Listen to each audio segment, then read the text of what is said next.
ইনশাআল্লাহ আমরা ঐক্যবদ্ধ আছি।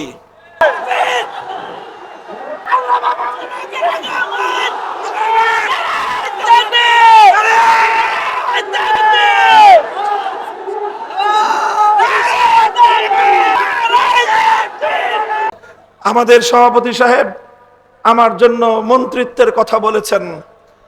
মন্ত্রিত্ব সাময়িক বিষয়, মন্ত্রিত্ব সাময়িক বিষয়। আমাদের হাফিজ জি হুজুর মন্ত্রিত্ব করেন নাই, আমাদের শেখুল হাদিস আল্লামা আজিজুল হক মন্ত্রিত্ব করেন নাই, আমাদের মুফতি আমিনী রহমতুল্লাহ আলাইহিও মন্ত্রিত্ব করেন নাই, সৈয়দ ফজলুল করিম পীর সাহেব চরমনাই রাহিমাহুল্লাহ মন্ত্রিত্ব করেন নাই, আল্লামা আহমদ শফি মন্ত্রিত্ব করেন নাই, আল্লামা জুনায়েদ বাবু নগরী মন্ত্রিত্ব করেন নাই। আমাদেরও প্রয়োজন না পড়লে মন্ত্রিত্ব করার খাহেশ নাই, তবে একটা খাহেশ আছে, একটা চিন্তা আছে। বাংলাদেশে বোনাস হায়াতটা আমি পাইছি, আমার বেঁচে থাকাটা এখন বোনাস। যদিও বয়স আমার খুব বেশি না, 51 বছর মাত্র শেষ হয়েছে, সেই হিসাবে আমার বয়স স্বাভাবিক হায়াত অনুযায়ী বোনাস বলার কথা না। যেই ষড়যন্ত্রের জাল ভেদ করে আল্লাহ পাক আমাকে আমাদের পূর্ববর্তী আকাবেরে সালাসার পরে আল্লাহ আমাকে হায়াতে রেখেছেন, এটা আল্লাহ পাকের বিশেষ কুদরত। আমাকে চেষ্টা করেছিল তারা জনবিচ্ছিন্ন করার, আল্লাহ পাক রব্বুল আলামিন মানুষের অন্তরের মধ্যে আমার প্রতি মোহাব্বত এবং ভালোবাসা বৃদ্ধি করে দিয়েছেন। এটা আমার কোনো কারামত নয়, এটা আল্লামা আহমদ শফির কারামত, এটা আল্লামা জুনায়েদ বাবু নগরীর কারামত, এটা আল্লামা নূর হোসেন কাসেমের কারামত। তাদের এই হত্যাকাণ্ডের কথাটুকু জাতির সামনে তুলে ধরার জন্যই হয়তো আল্লাহ আমাকে বাঁচিয়ে রেখেছেন। পরিষ্কার বলতে চাই, পরিষ্কার বলতে চাই, জালিম ফ্যাসিবাদী স্বৈরাচারী হাসিনার আমলেও হকের মূল কথার ক্ষেত্রে আপোষ করার চিন্তা করি নাই। ভালো ভালো বুঝাইছিলাম, মরা বাপের মূর্তি বানায়েন না, ভালো হবে না। মানুষটা মারা গেছে এবং তাকে আমরা মুসলমানই মনে করি, কাজেই তার মূর্তি বানায় আল্লাহর সামনে তাকে লজ্জিত করেন না, জনগণের সামনে তাকে অপমান করার ব্যবস্থা করেন না। কথাটা ভালো লাগলো না আমাদের। আমার বিরুদ্ধে তিনি ক্ষিপ্ত হলেন, জাতীয় সংসদে তিনি আমার বিরুদ্ধে কথা বললেন, তার গোটা রাষ্ট্রযন্ত্রকে আমার বিরুদ্ধে লেলিয়ে দিলেন।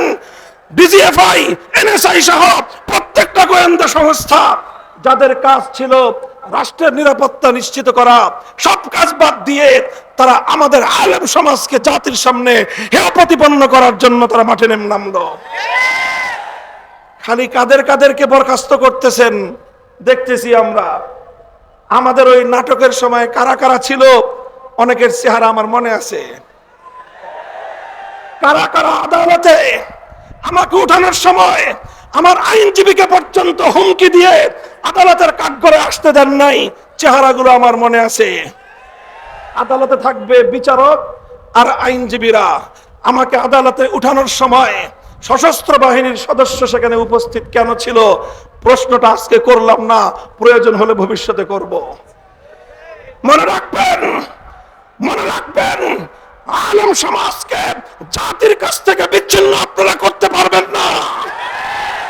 কারণ উলামায়ে কেরাম আল্লাহর জন্য কাজ করেন, আল্লাহর দ্বীনের জন্য কাজ করেন, হকের ঝান্ডা সমুন্নত করার জন্য কাজ করেন।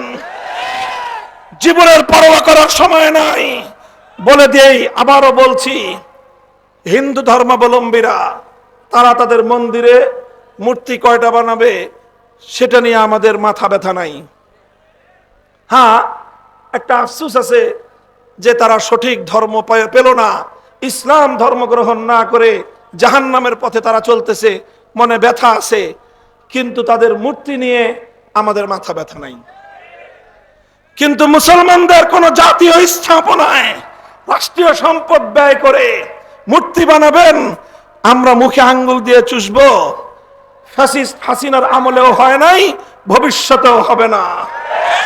বাংলাদেশে নতুন করে আর কোনদিন ভাস্কর্যের নামে মূর্তি সংস্কৃতি বাস্তবায়ন করতে দেব না। প্রস্তুত থাকবেন তো ইনশাআল্লাহ? হাম পাসেবানে মিল্লাতে ইসলামিয়া, আমাদের কাজ হলো ইসলাম ধর্মের পাহারাদারি করা।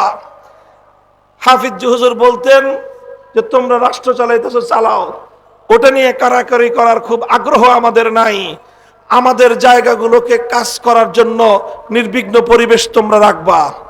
আমাদের কোনো কাজের ব্যাপারে নাক গলাতে আসবে, সে নাক আমরা কেটে ফেলবো।